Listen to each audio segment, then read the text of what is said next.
We are continuing on with chapter 7 that we started there before the exam last week. So first off in this chapter, we talked about equations, how to balance equations. Remember that whenever you're dealing with really an equation, that you should always make sure it's balanced. And what that means is, as we talked about last week, you need to make sure that you have the exact same number of elements on each side. We do that by changing the coefficients only in the equation until you basically do have the same number of elements on each side. We then also talked about different types of reactions and ways to classify reactions. And there's really, as we talked about, kind of two big umbrellas for which reactions sort of fall under.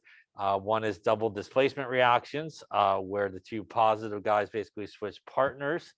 And the result of that type of reaction usually will lead to one of two things happening, either a precipitation or precipitate being formed, which is referred to as a precipitation reaction. The other one is very commonly seen in acid-base reactions where water is formed, and a precipitate formed or water being formed. It's really kind of two of the three reasons why, again, chemical reactions sort of take place. On the other side of a big umbrella, we had redox reactions that we talked about, oxidation reduction. So things that get oxidized typically will lose electrons. Things that get reduced will gain electrons. And underneath that sort of big classification, you can classify things like your synthesis reaction, your decomposition reaction, your single replacement reaction, your combustion reaction. Really what's happening in all those reactions is really the third thing that's sort of required for a reaction to take place, which are electrons being transferred. So those three things are really the reasons why chemical reactions sort of take place. Either electrons get transferred, some type of solid is formed, or water is basically formed in that case. Any questions on any of that stuff we talked about, I think, last time? Okay, so we're going to kind of continue on here. We're going to talk about molar mass, Avogadro's number, and then towards the end here, we're going to kind of put everything together. These type of calculations here, we're going to talk about and equations and do some calculations from equations. So let us talk about molar mass first in the mole. So first off, the thing we're going to talk about is the mole, not the furry guy, but it is the mole. And in chemistry, the mole does represent a certain amount of something. So in life, we have a lot of words that we say, and we sort of recognize that as meaning a certain value. So if you say you have a pair of something, that usually means you have 2. If you have a dozen, that usually means you got 12. You got a gross of pencils, you got 144 of them. And when we talk about in chemistry, the mole, it does represent a certain amount of something. This is the abbreviation for a mole, MOL. They had to abbreviate it somehow, so they got rid of the E. But it is important to note that when you do see MOL, again, it is mole. It is not molecule. So very often people get that little symbol there and they'll see MOL and they'll think molecules, but it does stand for moles. And when we do basically say that we have a mole of something, it is represented by, like I said, a certain number value. And that number value is 6.022 times 10 to the 23. This is, as we will see on the next slide, what is known as Avogadro's number. And when we sort of use this number, the units really sort of can be anything. So if we say we have 1 mole of something, it does represent 6.022 times 10 to the 23. These could be units of particles. They could be units of atoms. They could be units of molecules. They could be pizzas, shoes, you know, whatever units you like. But for the most part, obviously in chemistry, we most likely will see these 2 units, maybe the occasional pizza, but we will see atoms and molecules, sort of the units that we use a lot here in chemistry. With that, the different application is basically depending on what you're talking about. So for example, if I said I had 1 mole of hydrogen, that would have 6.022 times 10 to the 23 atoms of hydrogen. If I said I had 1 mole of water, that would have 6.022 times 10 to the 23 molecules of water. Here, the number is the same, but the units are different as we're talking about an atom of hydrogen. So we use atoms in the first case. Water is a molecule, so we use molecules in the second case. So again, there is sort of some flexibility there in terms of the units that are used with Avogadro's number, but the number always remains the same. We'll come back to that in just a sec. So as I said before, that number is Avogadro's number. We usually obviously use the rounded version here of 6.022 times 10 to the 23. We definitely want to be sure, obviously, that we use our exponent when we push that into our calculator. Now, Avogadro's number should not be used in every single calculation, and sometimes people want to use it in every single calculation because they learned the number and go, seems like a good idea, I'll just throw it in everything I do.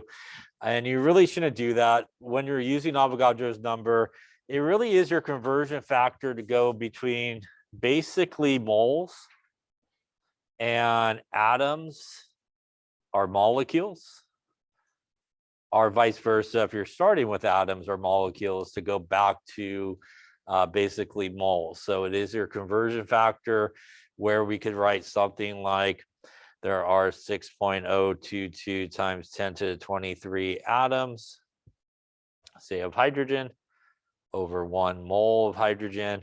And like any type of conversion factor we talked about, you could also flip it around and put the 1 mole up on top and the 6.022 times 10 to the 23 atoms or molecules on the bottom there. So we use it as a conversion factor. We use it to go between really those two units. So what that means is if you come across a problem that really doesn't mention anything about atoms, molecules, or any of those type of units, you really shouldn't be using Avogadro's number. But if you're given a number that's in atoms or molecules, or you're asked to find a number in atoms or molecules, then you definitely should use Avogadro's number as a conversion factor. So that is a common mistake a lot of people make, is they just want to kind of use it everywhere along the way. So as I mentioned, how we would basically use this is as a conversion factor. So if you had moles and you wanted to end up with atoms or molecules, you would put moles on the bottom, you would put Avogadro's number up here on top. Thank you. And the moles would cancel. You would be left with atoms or molecules, obviously, depending on what unit you're sort of dealing with, or vice versa. If you started with atoms, you would divide by Avogadro's number, 6.022 times 10 to the 23. Remember, just like dimensional analysis, opposites cancel. So atoms on top, atoms on the bottom, they cancel each other, and you end up with moles. Any questions on that there?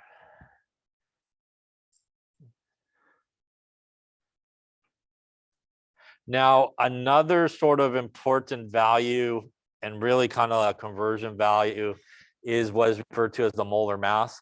And the molar mass has units of grams per mole. So those are the typical units of molar mass. And the molar mass is pretty much kind of what we find on the periodic table. So we talked about atomic mass earlier, where it was an AMU. Numerically speaking, the numbers that you find on the periodic table, so for example, carbon, 12.01, that is, we talked about earlier, is the atomic mass in AMU. And numerically equal to that is actually grams per mole. So more often how we use those numbers on the periodic table on the bottom there is in the form of molar mass. And we still kind of do the same thing. We pull off basically 4 significant figures. And the number that we see is how many grams there are in 1 mole of whatever you're looking at. So in the case of carbon, in 1 mole of carbon, there would be 12.01 grams, which means the molar mass of carbon would be 12.01 grams per mole. And again, you could use that as a conversion factor. You could also flip it around if you needed to sort of divide by the 12.01 and could do it this way. If you're asked what is the molar mass of carbon, this would be your answer. It is 12.01 grams per 1 mole of carbon. We could apply molar mass from the periodic table by simply, again, just looking at the number on the bottom. We could also apply it not to just one element, but we could apply it to something, say, like water, which is H2O. And if we have something like water and we wanted the molar mass of water, we pretty much would just add up all the parts. So we would add up all the parts that we see there in water. That means water has 2 hydrogens. We would go to the periodic table and look underneath hydrogen, and we would see this number here, 1.008 grams per mole. There is 1 oxygen, which would be 16 grams per mole. So this first guy is basically our hydrogens. Second guy is basically our oxygens. We would add all that together and it would give us a molar mass of 18.02 grams. Which again, we could use basically as a conversion factor. We could use the 18.02 grams over a mole, or you could flip it. A mole is 18.02 grams. So we could calculate the molar mass of one thing by itself. We could calculate the molar mass of a compound, a molecule, by just adding up all the parts from the periodic table. Any questions on that there? So why is sort of molar mass important? It is actually probably one of the most important calculations that you do in chemistry. We use it a lot to basically do this conversion, which is convert basically moles to grams or grams to moles. So if you have some type of conversion that involves going between those 2 units, grams to moles or moles to grams, molar mass is really your conversion factor to do that. And you basically get that from the periodic table. So as I just mentioned, if you're going from either grams to moles or backwards, it is the molar mass that you use to do that. And same sort of setup for starting with grams. We want to actually divide by the molar mass, grams per mole. Grams cancel, leaves us with moles. And if you're starting with moles and you want grams, you're going to multiply by the molar mass. The moles will cancel and leave you with grams. So those are 2 really important conversions that we use a lot. A lot of times the first one is the one we use the most, I would say, going from grams to moles, but going back from moles to grams is obviously used a good amount of time as well. So really anybody from the periodic table, you could pull off those relationships, and how they all sort of relate together. The 2 things we just talked about, which was Avogadro's number and the molar mass, is if I have 1 mole of hydrogen, that would have 6.022 times 10 to the 23 atoms of hydrogen, and 1 mole of hydrogen would be 1.008 grams. So they're basically Avogadro's numbers worth of atoms of hydrogen would equal 1.008 grams of hydrogen. And same thing, if I had 1 mole of water, that would equal 6.022 times 10 to the 23 molecules of water, which would equal 18.02 grams basically of water. So they are sort of tied together. You could use any part of those conversion factors. They do represent the same thing. So earlier we sort of skipped a picture. Let me go back to that picture real quick. Where's that picture?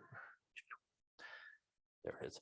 So each of these represent basically 1 mole of these different substances. So how come when we look at a mole of each of these, do they not look like the same amount? Any ideas? Yes. So it depends on sort of what we're dealing with. So for example, 1 mole of sulfur is like 32.07 grams, right? 1 mole of sodium chloride is like 58.44 grams and so forth. So even though they all represent 1 mole of something, you can see that 1 mole of one substance may be significantly more in terms of grams of 1 mole of some other substance like what we have over here. So again, even though they do represent sort of a 1 mole quantity in sort of real life terms, if you were to weigh out 1 mole of these guys, it would sort of represent a different amount of grams. Just like obviously if we had 1 mole of hydrogen, it only is about 1.008 grams versus 1 mole of carbon, which is like 12.01 grams. Any questions on that there? All right, let's see here.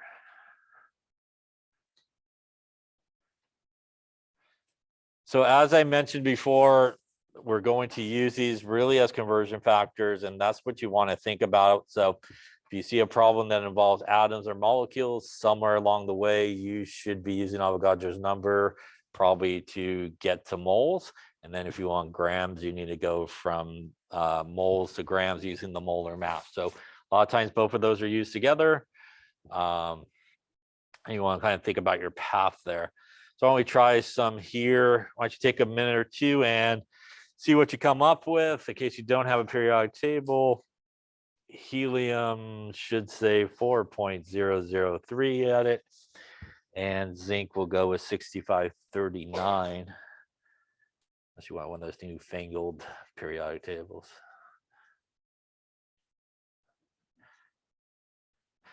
All right, so on the first one, we're looking for how many moles. Second one, we're looking for how many grams. So take a few minutes to see what you come up with. Again, try to solve it dimensional analysis, conversion way.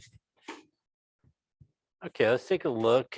So we want to know how many moles of helium are there in 5.46 grams of helium. So first question is, do I need to use Avogadro's number here? I don't. There's no mention really of molecules or atoms. So we don't need Avogadro's number. This is really a conversion from grams to moles. And that is the molar mass that we use to do that from the periodic table, which is again what this number right here is.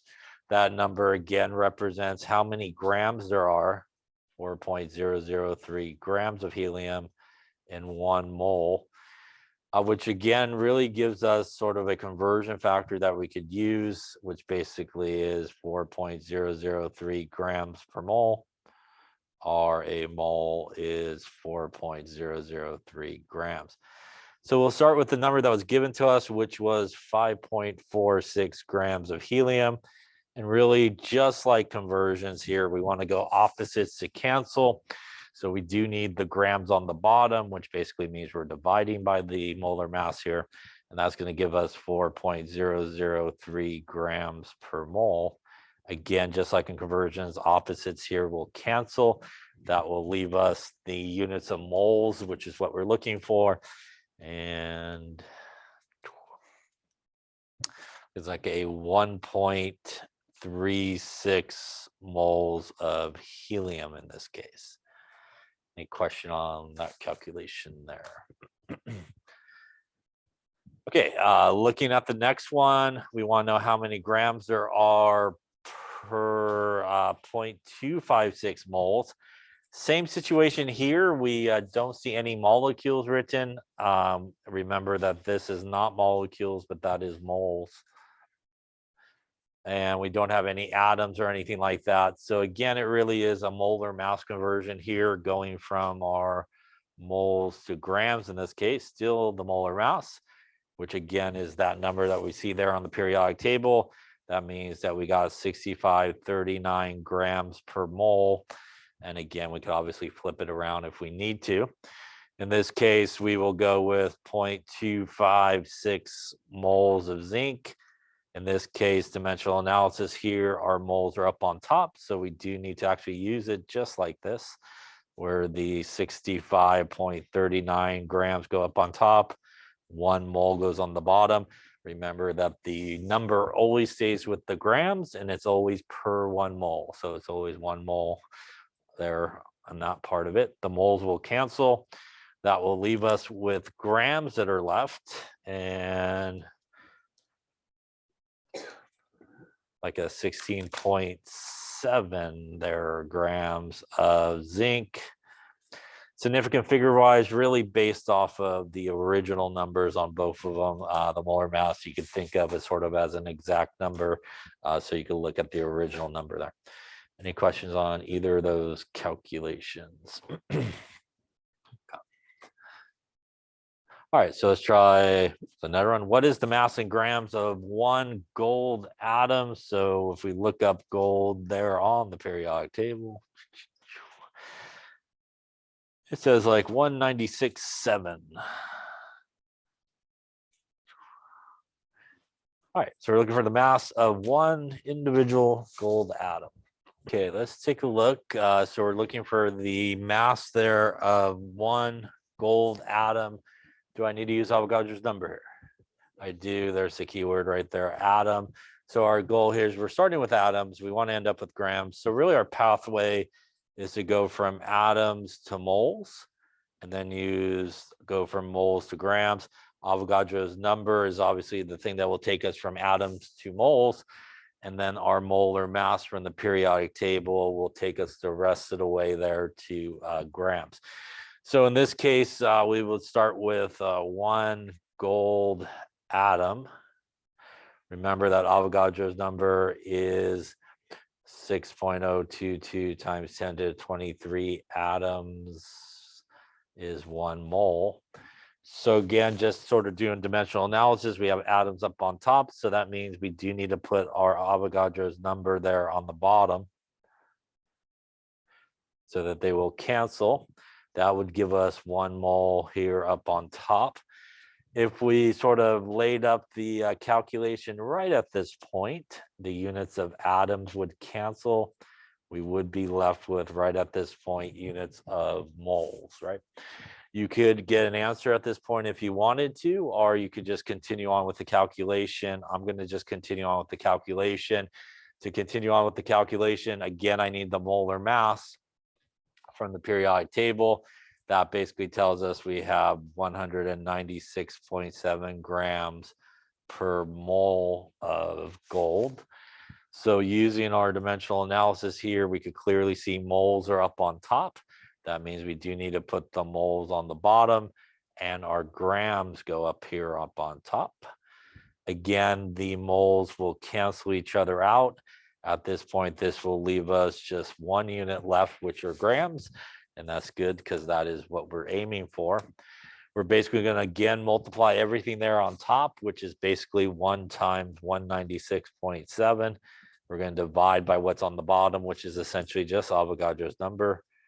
Making sure you use your exponent button when you punch that in, and you will end up with 3.266 times 10 to the minus 22 grams of gold in this case. Yeah.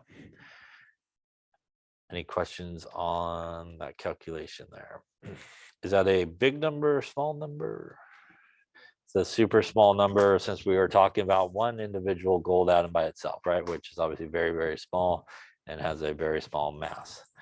Any questions on that calculation?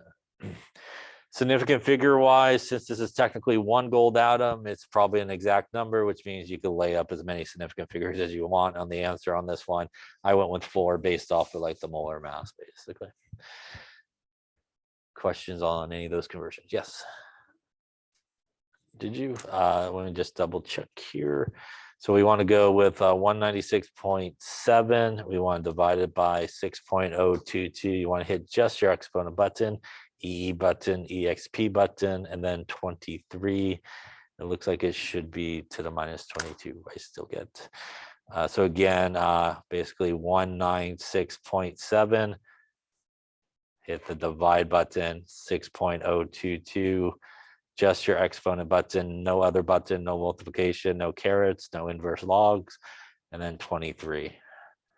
Then hit equals. It should hopefully get you there. Yeah. Any questions on that? Yes. Yeah. What is which number? The 196 or The 196 is the molar mass from the periodic table underneath gold. Yep. Other questions on that?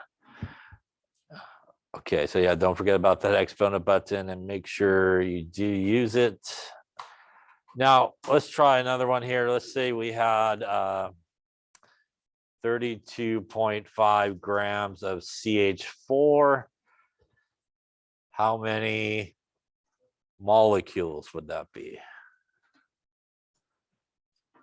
Take a moment or two to see what you come up with in case you don't have periodic table. Carbon 1201 and hydrogen 1.008. Do the 32, whoops, come here. There.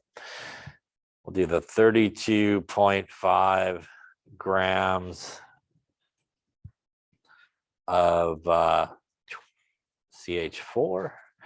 And in this case, what we want to know is basically how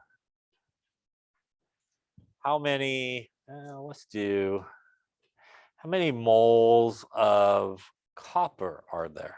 Let's not do copper, let's do hydrogen actually. Let's do hydrogen. Moles of hydrogen are there. So in this particular case, we are interested in, after I change my mind, just hydrogen. We're not interested in the whole thing here. So there is a way that we can actually use the formula to go from like the whole thing to perhaps just the individual sort of elements, if you will, that are in there. And when we look at a formula such as CH4, the numbers that are on the bottom, which is a 1 in that case and a 4 in that case, those can represent the moles of each of these elements. And we actually can write a conversion factor for the formula here, and it's sort of a mole to mole conversion factor. We could say that in 1 mole of the entire thing, there is 1 mole of just carbon, which we could use if we wanted to go from the whole thing to just carbon. And that 1 comes from really the subscript that's here, or not there, because it's not there, it represents 1. We could also say from that equation for 1 mole of the entire thing, there would be how many moles of hydrogen? It would be 4, which would be the coefficient there. And that would allow us to go from the whole thing to just actually the hydrogen. So we could actually use the equation or the formula there as a sort of conversion factor. And it also helps us understand how we need to get there. This is basically a mole to mole conversion factor, which means in order to use that, I need to first convert my grams into moles so that I could do that. So the first thing I would want to do is take the whole thing there and convert it to moles, which if I stole from the previous page there, 32.5 grams of CH4 using our 1604 grams per mole of the entire thing, right? That would get us, what do we have on that last page there? 2 point something, I think, right? 2.03. Yep. So 2.03 moles of CH4. The reason I need to do that conversion is now I could use the relationship from the equation, which is again a mole to mole conversion, to go from the whole thing now just to hydrogen, which in this case would look something like this. We want 1 mole of the whole thing on the bottom so that they cancel, and 4 moles of just hydrogen up on top. That's going to get rid of the whole thing there. And that would tell me that I have, in this case, 2.03 times 4. 8.12 moles of hydrogen in that CH4. So that's a thing that sometimes comes about. You're maybe not interested in the entire thing, but maybe one of the elements that are there.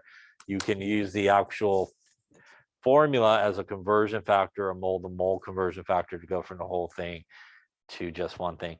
Obviously, if I want to know how many grams, at that point I can just use the molar mass of hydrogen, which is 1.008 grams per mole. Those would cancel out, and that would tell me that in that 32.5 grams I basically have 8.18 grams of hydrogen. Any questions on that calculation there? Obviously, if we were interested in carbon, we could do the same calculation. If we could pick it up with our 2.03 moles of CH4. In this case, for carbon, it would be 1 mole of carbon up on top, 1 mole of the whole thing, which would give us 2.03 moles of carbon, which obviously we could also convert to grams by using 12.01 grams per mole, which is the molar mass of carbon. The moles would cancel, and that would get us, in this case, about 24.4 grams of carbon. So obviously you could do it for either element that is present or just one, which, by the way, if you add up this number here and this number here, it should give you that number there, conservation of all the elements there. Basically, this guy is 24 grams basically of carbon for like 8 grams of hydrogen that is there. Any questions on that there? Okay, so that's another sort of variation on moles, grams, and stuff like that. Again, using kind of the formula as a conversion factor. Any questions on any of that stuff there? Okay, so earlier in this chapter, we talked about balancing equations. We've now talked about kind of converting into moles and grams and all that. We're now going to sort of put those two things together, and we're going to do some calculations from equations that allow you basically to figure out things like, if you threw into an equation, 5 grams of this guy, how much product would you produce? You also could figure out, if you know how much product you produced, how much you started with in terms of reactants. That is what is known as stoichiometry. Stoichiometry is a fancy word that basically means conversion factors that we get from the actual balanced equation. So in stoichiometry, if we look at a balanced equation such as this one, we could actually come up with several relationships. We could say that the coefficient there is 2 molecules of H2 react with 1 molecule of O2 to give us 2 molecules of H2O. The one that we used pretty much for stoichiometry is the middle relationship here. This is sometimes referred to as the mole-to-mole relationship, and it is nothing more than just the coefficients. So in this equation, the coefficient here is 2. We could say for every 2 moles of H2 we throw in there, coefficient of this guy is 1. We get 1 mole of O2 goes in with it, and we produce coefficient here is 2 moles of H2O. This is what is again referred to as sort of the mole-to-mole relationship. And it allows us to go from one thing in the equation to something else. So a lot of times in these type of problems, they'll give you maybe some information about water, but maybe you're interested in O2. So you need a way to really go from water to O2. And that's really what stoichiometry is a conversion factor to do that you actually get from the balanced equation. Instead of just going to a table and looking it up in a table, you find the actual conversion factor there from the equation. Conservation of mass, as I just talked about, if we started with about 36 grams of reactants, we should end with 36 grams of products. So let's talk a little bit about stoichiometry. It is basically a way that we can answer a lot of questions about an equation. And, if we kind of put in there a certain amount of reactants, we could predict, in theory, if everything went perfectly well, no side reactions, you didn't drop anything along the way, how much product you should produce. And like I said, vice versa, you could go backwards as well. If you actually know how much product you produced in a chemical reaction, through calculation, you could figure out how much of the starting material you used in each of those cases. Again, it is based on that mole-to-mole relationship. We will see some different units, but really for us, we'll see one unit. Really, it is the moles, basically, our grams and moles.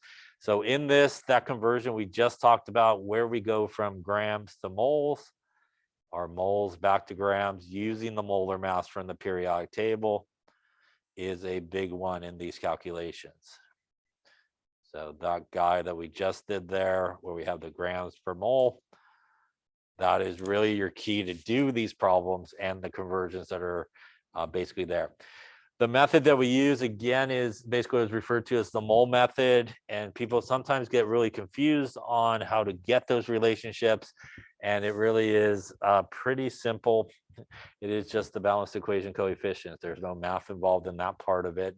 You just basically look at the equation that's balanced. You take the coefficients that are in front of everybody, and that gives you that mole to mole relationship that we see. So there's several steps to these problems, and we're going to go through some here so you can see these. But basically, most stoichiometry problems break down to basically kind of 4 steps. You could start way back, which is step 1 here, where you're given everything in words. So as we talked about when we were balancing equations, you want to make sure you write the correct formulas down. Then you want to make sure you balance the equation. Once you balance the equation, they will give you something that's in the equation. It most likely may not be in moles, but whatever unit it's in, you want to convert it to moles. You then want to go to the equation basically and find the 2 things you're interested in. And that's a pretty simple thing to figure out. One thing you're interested in is whatever they gave you in the problem. The other thing is what you're trying to find. So those are the 2 things that you're basically interested in the equation. You want to find the mole to mole relationship. And at that point, you will be able to convert from the guy you're not interested in to what you are interested in. And at that point, the last step you sometimes need to do is convert moles to some other unit. So sometimes, a lot of times, to grams. So basically, you could almost cut this down to a few basic steps, which is you want to make sure you balance the equation.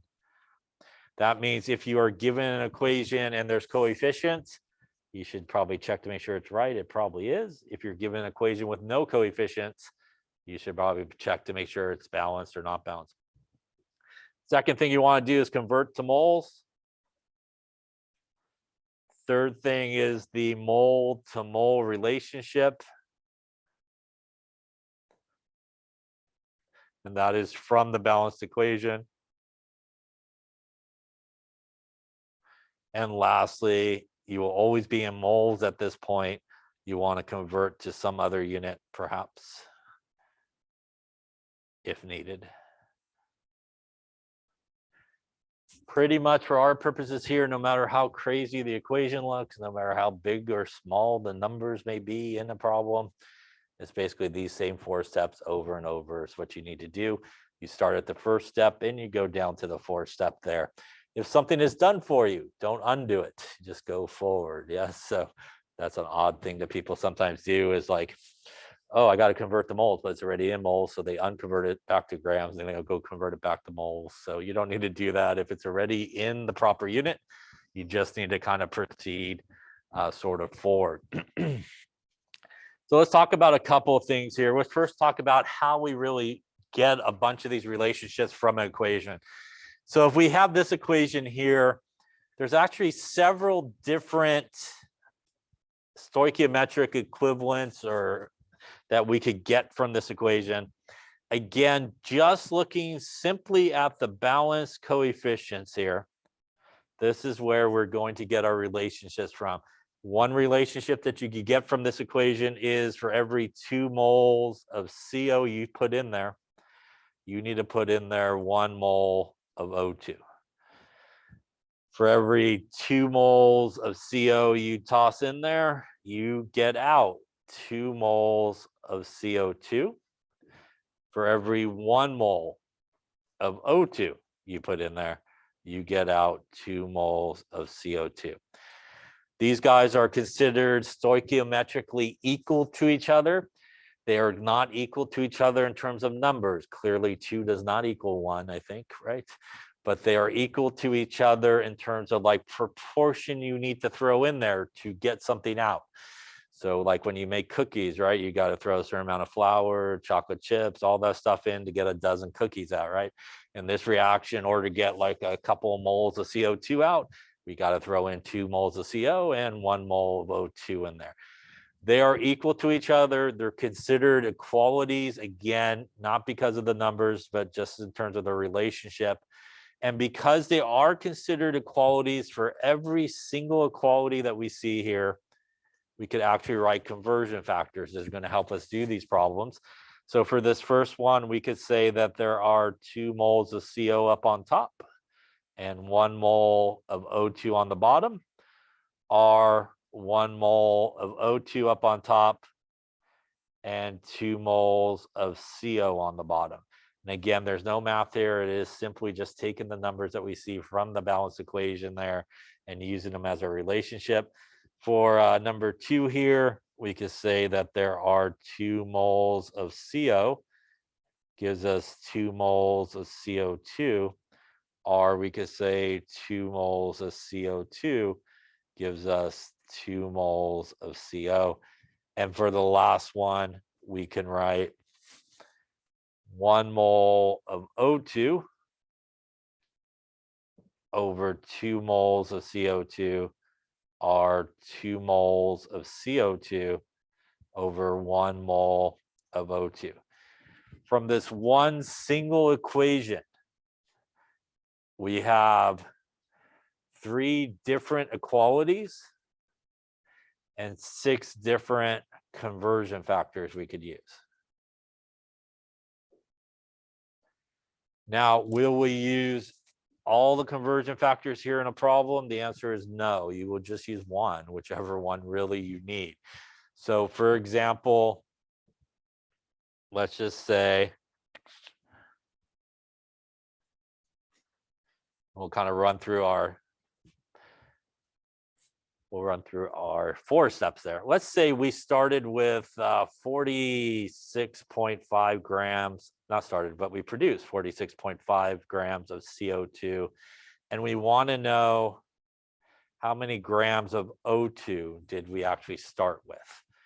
So if we were to follow our kind of 4 steps that we talked about, step number 1 is to make sure that the equation is balanced. And in this case, they were nice enough to give us that. So it is balanced, obviously, in this case. The second step that I said is you should take whatever they gave you and convert it to moles. Do we need to do it in this case? We were given this number. Do we need to convert that to moles? We do. It's in grams. So to convert it to moles, we need the molar mass of CO2 in this case. And we would do that the same way as we did before. That's going to be 12.01 for the carbon plus 2 times 16 for the oxygen here. That is going to give us a molar mass of 4401, I believe. That gives us a molar mass of 4401 grams per mole. So the second step that we would do is simply take the number that they gave us, do the exact same type of conversion we were just talking about. And that would be 4401 grams per mole of CO2. And the grams here will cancel. And that will convert us into moles. So that's going to get us 46.5 divided by 4401. That's going to give us roughly here 1.056. I'm just going to take it to a few digits here, 58 moles of CO2. Because I'm not really done with my calculation. I'm not going to really round here at this particular point. Any questions so far? So step number 1, balanced equation. Step number 2, take whatever they gave you, convert it to moles using the molar mass from the periodic table. The reason I need to convert it into moles is for this reason here. What they gave me was CO2 in this problem, right? What I'm ultimately trying to figure out is the grams of which thing? The O2. So I need a way to go from CO2 to O2 in this case. And this is the third step and really the big stoichiometry part, which is I go to the equation and I find my relationship, which is actually this one right here, right? For every 1 mole of O2, right, we get 2 moles of CO2. And that equality that we got from the equation gave us basically 2 conversion factors. It gave us this conversion factor and it gave us this conversion factor here. Which one should I use? The one on the left or the one on the right to get me to O2? We should use the one over here on the left. And this is the big stoichiometry part that people freak out about. It's this step right here. We're going to take this conversion factor. We're going to do the third step, which is take the moles that we just converted. And again, I took it to a few digits because we're not done here. I'm going to use the conversion factor on the left, which is going to be the stoichiometry part here of 2 moles of CO2, 1 mole of O2. That comes from the balanced equation. That comes from simply the coefficients in the balanced equation. And this is what is going to allow me to go from CO2, which I'm really not interested in this problem, to O2, which I am interested in. And in this case, I will end up with 0.52829 moles of O2. Any questions on that step there? Now, this brings us to the fourth step, which is typically a step that you need to do. Are we interested in moles of O2? We're not. We want actually grams, right? But we got close. We got ourselves from CO2 to O2. So now we need to do one last conversion. And by the way, once you do step number 3, you will always be in units of moles, unless you did something wrong. You should always be in units of moles at this point. By the way, if you did want the answer in moles, you just put a box on it at this point, and with the right number of sig figs, and you'd be done. But we do need to now go from moles to grams. And to do that, I again use the molar mass to do that.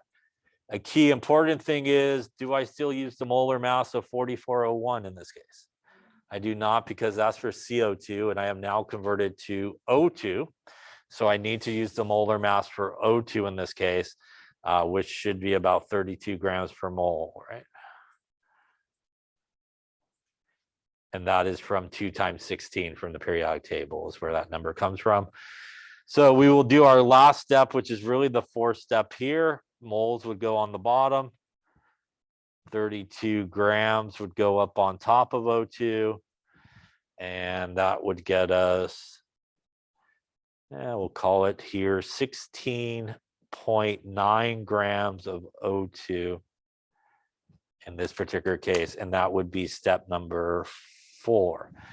Every single stoichiometry problem is essentially those same 4 steps. And if you just follow the steps in order, it should lead you to the correct answer.